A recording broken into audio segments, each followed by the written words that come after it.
Hello, I am Mike. Hello, I am Lily. Welcome to English Podcast Flow. Today we're diving into a topic that I know a lot of you have probably thought about at some point in your English learning journey, which is how to speak English more fluently. And more specifically, how to reduce those little pauses and hesitations that can sometimes make us feel a bit less confident. It's funny because we don't really pause that much when we're speaking our native languages. So why does it seem to happen so often in English? It's like our brains suddenly hit the brakes. It is quite a curious phenomenon, isn't it? It appears that there are a few different factors at play. Of course, nervousness can be a big one when we're in a situation where we feel a bit anxious or under pressure, like speaking to native speakers or giving a presentation. Our brains can kind of freeze up and those pauses creep in. Right, it's like stage fright. But for language, and I think for a lot of us, it's also about searching for the right word. We have the thought in our minds, but then we get stuck trying to find the perfect English equivalent. And that searching process creates those awkward pauses. Yes, that's incredibly common. It appears that a lot of English learners fall into the trap of mentally translating from their native language, which can really disrupt the flow of thought and speech. It's like trying to drive a car with one foot on the gas and one foot on the brake. You're not going to get anywhere very quickly. I've definitely been guilty of that myself. Yeah. I'll be trying to have a conversation, and in my head, I'm frantically flipping through a mental dictionary, trying to find the exact translation for every word I want to say. It's exhausting. It certainly is. And Yeah. it often leads to more pauses and hesitations because you're essentially forcing your brain to do two things at once. Think in one language and then translate into another. Instead, what we really want to do is train our brains to think directly in English. Easier said than done. Right. But how do we actually go about doing that? Do we just need to surround ourselves with English all the time? Well, immersion definitely helps. But there are also some more targeted techniques we can use. One thing that can be really helpful is to start associating English words directly with their meanings and concepts, rather than going through that mental translation process. So, for example, if you see a dog, instead of thinking dog in your native language and then searching for the English word, you try to immediately connect the image of the dog with the English word dog. Exactly. It's about bypassing that translation step and creating a more direct link between the concept and the English word. It takes practice, but over time, it can really help your brain to think more naturally in English. Okay, that makes sense. But what about those times when you just can't seem to recall a word, even a simple one? It happens to all of us. Right. Absolutely. We all have those moments where a word escapes us, no matter how fluent we are. But the key is to not let it derail the entire conversation. Remember, fluency isn't about knowing every word in the dictionary. It's about being able to communicate effectively with the words you do know. So what's the best way to handle those situations? Do you just stop and try to remember the word, or is there a smoother way to keep the conversation flowing? Well, sometimes you can simply substitute a simpler word or phrase. For instance, if you can't remember the word refrigerator, you could just say the cold food box. It might not be the most sophisticated way to express it, but it gets the point across and keeps the conversation moving. That's a great point. I think sometimes we get so caught up in trying to use impressive vocabulary that we forget that simple language can be just as effective, if not more so. Plus, a little bit of creativity can even add some humor to the conversation. Imagine saying, "Could you please pass me the chilled sustenance container?" instead of just saying refrigerator. Exactly. And chances are your listener will appreciate your resourcefulness and sense of humor rather than judging you for not knowing a particular word. That's such a good reminder. Fluency isn't about perfection. It's about connecting with people and expressing yourself. And speaking of connecting with people, studies show that native speakers rely heavily on common phrases and expressions in everyday conversation. It's like having prepackaged building blocks for communication. You mean like those phrases we use all the time, like, "That's a good question"? Or, "Let me think for a second." Exactly. Yeah. Those phrases are like little shortcuts that help us to keep the conversation flowing smoothly without having to pause and search for individual words. I've never really thought about it that way. Yeah. But it makes so much sense. It's like having a set of ready-made responses that you can use in different situations to buy yourself some thinking time without breaking the flow of the conversation. It appears that by using these phrases, you also sound more natural and fluent because you're adopting the same conversational patterns as native speakers. It's a simple but effective way to level up your speaking skills. This is starting to feel like a real game changer. It's not about speaking quickly or using complicated vocabulary. It's about finding ways to keep the conversation moving smoothly and naturally. I'm really starting to understand the difference between speed and fluency. And that brings us to another common misconception that we need to debunk. Speaking fast does not equal fluency. In fact, it often has the opposite effect. When we try to speak too quickly, we tend to make more mistakes and end up pausing more because we're rushing and our brains can't keep up. That's so true.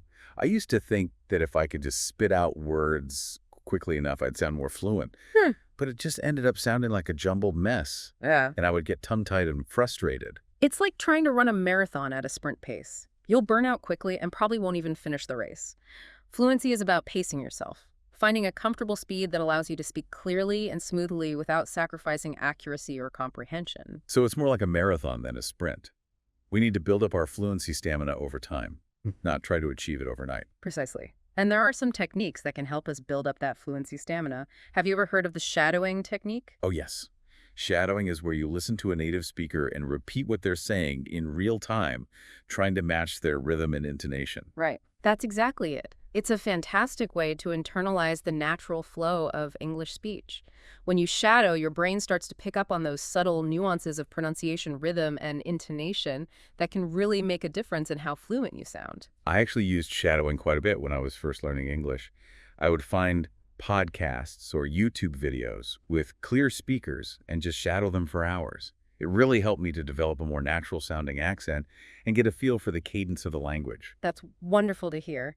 And what's great about shadowing is that you can do it with almost any type of audio material. Podcasts, movies, TV shows, even audiobooks. Just choose something you enjoy listening to, and you'll be more likely to stick with it.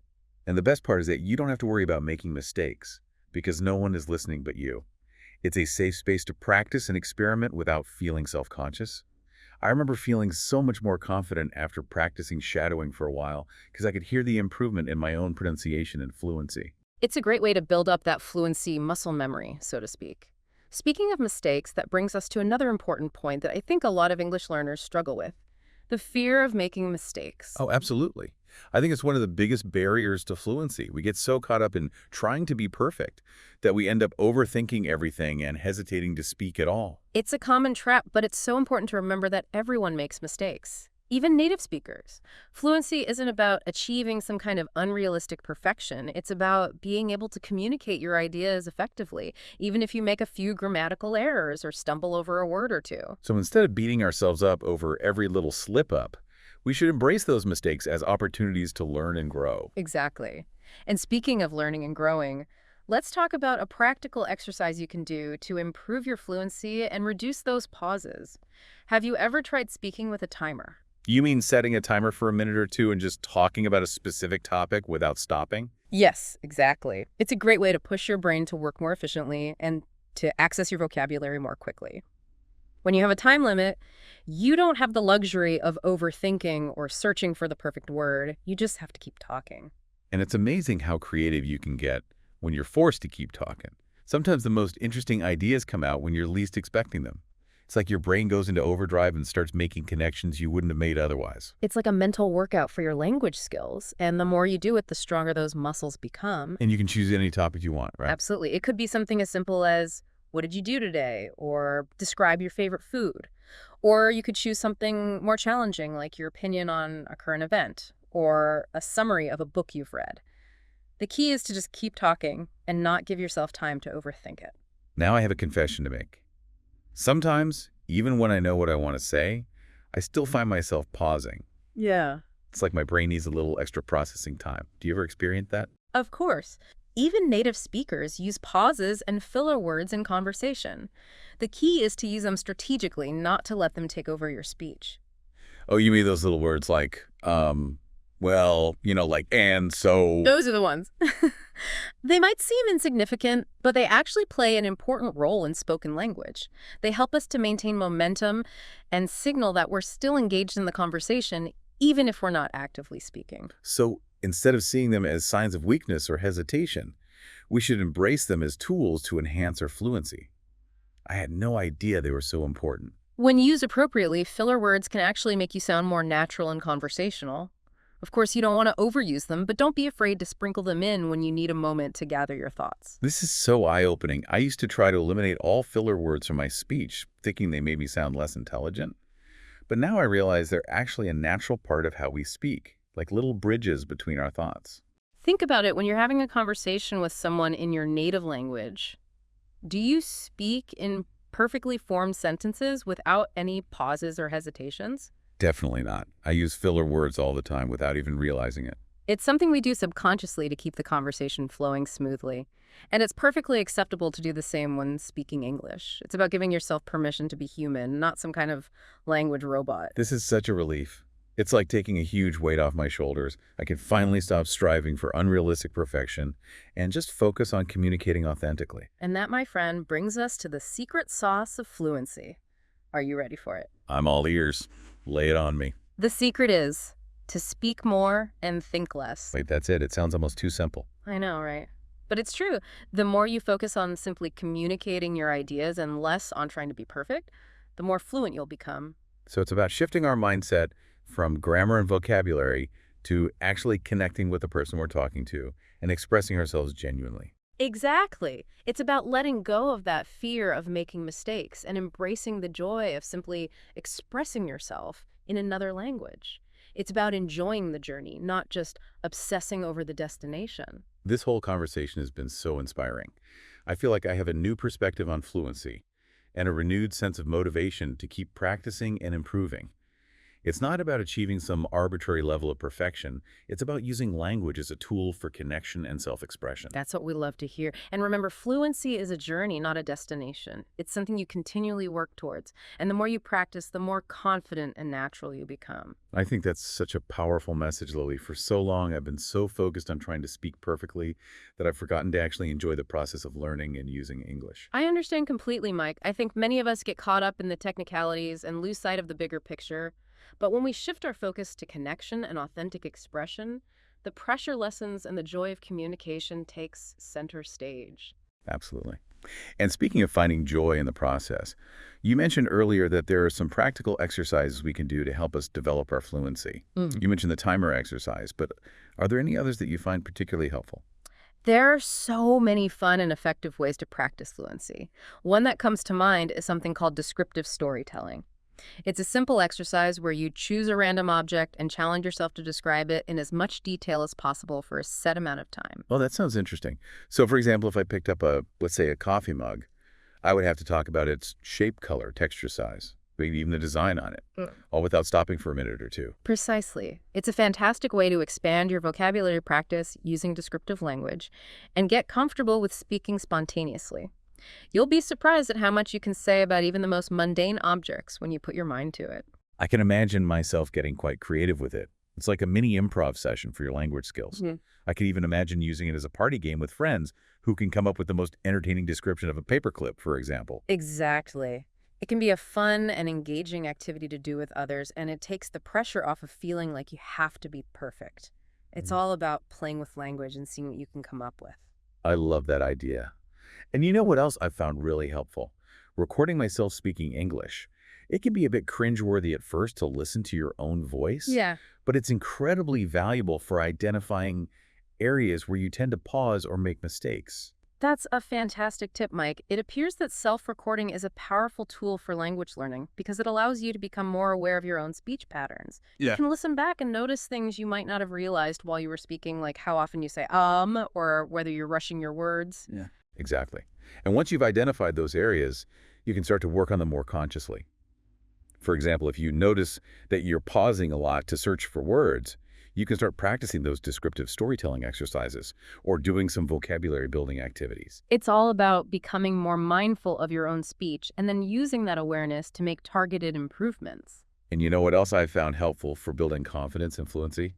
Surrounding myself with supportive people who encourage me to speak English even when I make mistakes. That's so important. Having a positive and encouraging environment can make a world of difference in your language learning journey. When you feel comfortable making mistakes and experimenting with the language, you're more likely to take risks and speak up, which is essential for developing fluency. Absolutely. I used to be so afraid of making mistakes in front of others that I would avoid speaking English altogether. But then I found a group of friends who were also learning English, and we created a safe space where we could practice together without judgment. It was amazing how much my confidence and fluency improved just from having that supportive community. It's like having a cheering section for your language learning journey. And it reminds us that we're all in this together. No one is perfect, and we all have our own unique challenges and triumphs. Exactly. And sometimes I think we get so caught up in comparing ourselves to others that we forget to celebrate our own progress. It's important to acknowledge how far we've come and to appreciate the effort we're putting into learning a new language. I couldn't agree more. Every step forward, no matter how small, is a victory worth celebrating. It's about focusing on the positive and recognizing the incredible cognitive feat that language learning truly is. I'm curious, Lily, what are some of the things that you do to stay motivated and keep pushing yourself on your own language learning journey? I know you're a polyglot and speak several languages fluently, so you must have some great tips. Well, Mike, I'm always eager to learn and explore new languages. For me, it's all about finding ways to make the learning process fun and engaging. I love to immerse myself in the culture associated with the language I'm learning, whether it's through music, movies, literature, or even cooking. It helps to bring the language to life and makes it feel more meaningful. That's a wonderful approach. I've found that when I can connect with the culture behind a language, it makes the learning process so much more enjoyable and motivating. It's like unlocking a whole new world of experiences and perspectives. Exactly. It transforms language learning from a purely academic pursuit into a rich and rewarding cultural adventure. It's like opening a window to another way of seeing the world. Speaking of seeing the world, I've found that traveling to countries where English is spoken has been one of the most impactful ways to improve my fluency. There's nothing quite like being immersed in an environment where you're forced to use the language on a daily basis. Absolutely. It's like a language boot camp, but in a fun and exciting way. You're constantly exposed to new vocabulary, accents, and conversational styles, and you have to think on your feet and use your language skills to navigate real-life situations. It's a challenge, but it's also incredibly rewarding. I remember my first trip abroad to an English-speaking country. Right. I was so nervous at first, but I quickly realized that most people were patient and understanding, even if I made mistakes. And the more I spoke, the more confident I became. It's amazing how much our brains can adapt when we're thrown into a new linguistic environment. It's like our language learning superpowers get activated. It really is. And it's not just about improving your speaking skills, it's also about expanding your horizons, connecting with people from different cultures, and creating unforgettable memories. It's an experience that enriches your life in so many ways. I couldn't have said it better myself. Mic travel is truly one of the greatest gifts you can give yourself, both linguistically and personally. It's a transformative experience that broadens your perspective, deepens your understanding of the world, and creates memories that will last a lifetime. And, it doesn't have to be a big, expensive trip. Uh, Even a weekend getaway to a nearby city or town where you can practice your English yeah. can be incredibly beneficial. That's a great point. There are opportunities for language immersion and cultural exploration all around us, often right in our own backyards. It's about being open to new experiences and finding creative ways to integrate language learning into our everyday lives. And sometimes the most unexpected encounters can turn into valuable language learning opportunities. I remember once I was at a coffee shop and I overheard a group of people speaking English. I hesitated for a moment, but then I gathered my courage and asked if I could join their conversation. We ended up having a fascinating discussion, and I learned so much from them. That's wonderful. It just goes to show that you never know where or when a language learning opportunity might arise. It's all about being open to new connections and embracing those moments of serendipity. And you know what else has been really helpful for me? Finding an English-speaking tandem partner. It's a great way to practice speaking regularly and to learn from each other's mistakes. Tandem learning is such a fantastic way to improve your fluency and to connect with someone from a different culture. It's a mutually beneficial relationship where you both get to share your language and cultural knowledge and learn from each other. Exactly. And it's not just about language exchange. It's about building friendships and understanding different perspectives. My tandem partner has taught me so much about his culture, and I've been able to share aspects of my own culture with him. It's been a truly enriching experience. It's amazing how language can be a bridge that connects people from all over the world. It's a powerful tool for fostering understanding, empathy, and friendship. I'm curious, Lily. Have you ever had any particularly memorable or funny experiences while learning a new language? I'm sure you have some great stories to share. Oh, absolutely. Language learning is filled with moments of both triumph and hilarity. I recall one time when I was trying to order a coffee in Italy, and I accidentally asked for a cat instead of a cup. The barista looked at me with a mixture of amusement and confusion, and it took me a few moments to realize my mistake. We both ended up laughing about it, and it became a funny anecdote that I still tell to this day. Oh, that's a classic. Yeah. I can just imagine the look on the barista's face. I've definitely had my fair share of language mishaps as well. Hmm. One time I was trying to tell someone in Spanish that I was hungry, but I accidentally said that I was pregnant. Let's just say it led to a rather awkward conversation.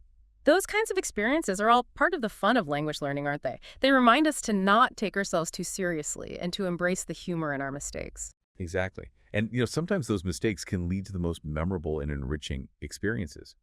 I think it's important to remember that fluency is not just about speaking perfectly. It's about being able to communicate effectively and to connect with people on a human level, even if there are a few bumps along the way. Those moments of connection, even when they involve a bit of linguistic confusion, are what make language learning so rewarding. It's about breaking down barriers and finding common ground through communication, laughter, and shared experiences. Well said, Mike. And speaking of shared experiences, we've covered a lot of ground today in our discussion of fluency. We've talked about the importance of thinking in English, embracing simplicity, using common phrases, shadowing native speakers, not fearing mistakes, using filler words, strategically recording yourself speaking, surrounding yourself with supportive people, and finding ways to make language learning fun and engaging. It's been quite a journey. It really has. And I feel like I've gained so many valuable insights and practical tips that I can start implementing right away. But before we wrap up, I'd love to hear from you, Lily. If you could distill all of this wisdom into a few key takeaways for our listeners, what would they be? That's a great question, Mike. I think the most important takeaway is to remember that fluency is not about perfection, it's about communication. It's about being able to express yourself clearly, confidently, and authentically, even if you make a few mistakes along the way. I love that. Embrace imperfection, focus on connection, and keep the conversation flowing. Exactly. And another important point is to remember that fluency is a skill that can be developed with consistent effort and the right techniques. It's like any other skill. The more you practice, the better you become. So find ways to integrate English into your daily life, whether it's through reading, listening, writing, or speaking. Make it a part of your routine, not just something you do in a classroom or with a textbook. Precisely. And don't be afraid to experiment with different techniques and find what works best for you. There's no one-size-fits-all approach to language learning. It's about finding your own unique path to fluency, a path that is enjoyable and sustainable for you. Absolutely. And most importantly, remember to have fun. Language learning should be a joyful and enriching experience. So find ways to make it playful, engaging, and personally meaningful. Embrace the journey, celebrate your progress, and enjoy the ride. I think that's a perfect note to end on, Lily. Thank you so much for sharing your wisdom and insights with us today. It's been an absolute pleasure chatting with you. The pleasure was all mine, Mike. And thank you to all of our wonderful listeners for joining us on this episode of English Podcast Flow. We hope you found it helpful and inspiring. And remember, keep practicing, keep exploring, and keep the conversation flowing. We'll be back next week with another exciting episode filled with tips and strategies to help you on your English learning journey. Until then, happy language learning. If you enjoyed this episode, please like and subscribe. It really helps our channel grow and reach more English learners like you. By subscribing, you'll never miss a new episode, and by liking the video, you're letting us know you want more helpful content. Thank you for your support. It means so much to us.